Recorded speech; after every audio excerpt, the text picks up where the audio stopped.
Okay, so this one is about skin cancer, because at 35 I realized that I had skin cancer on my face because I was using tretinoin, which is like a strong retinoid that you can get prescribed via Amazon. If anyone has questions about it, let me know. I'm like, honestly, I went on a really deep dive, and it's cheaper than any other like expensive skincares because it's a prescription.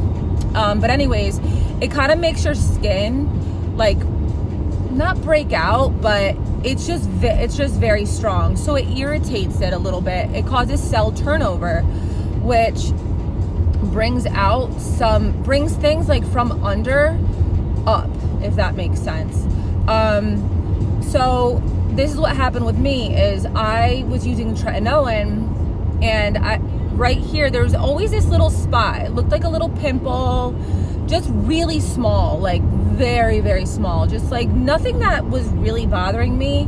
It wasn't really like a pimple. I don't know, it's hard to explain. It's just like a raised tiny little bump that it was easy to cover with makeup, and from time to time I would just like, scratch it right off. It would come right back, within a few weeks, but I didn't think anything of it. I just thought it was kind of like one of those things, like a spot on my skin that I had to just deal with.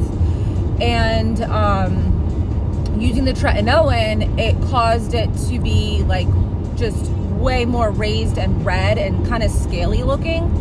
I'm going to show the photo here so that you can take a look to see and compare. If you have anything that's similar, it was a basal cell cancer, so I got that removed. And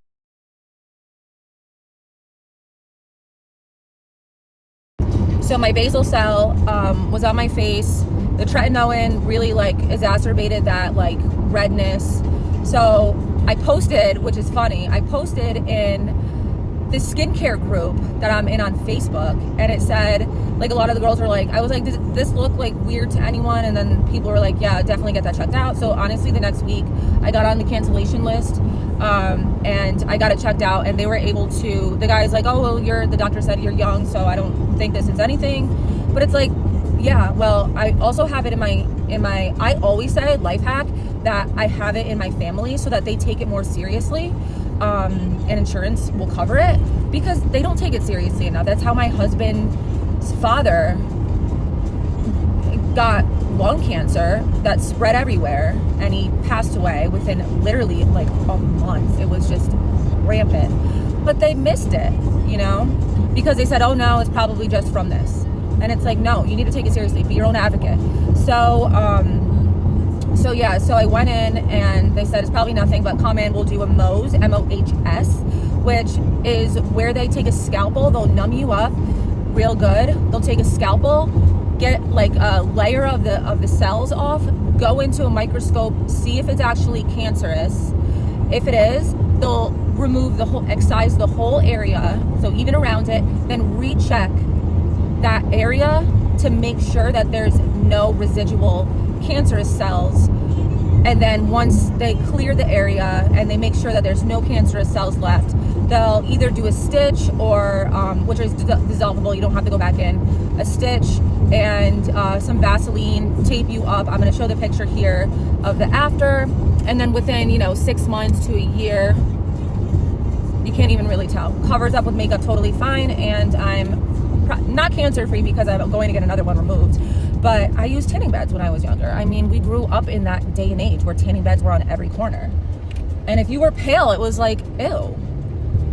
So yeah, that's my story. Take it seriously, because you never know. You just never know. You never know. If you liked this, please like, comment, subscribe. I'm just a mom on a mission to do God knows what, just live a normal life.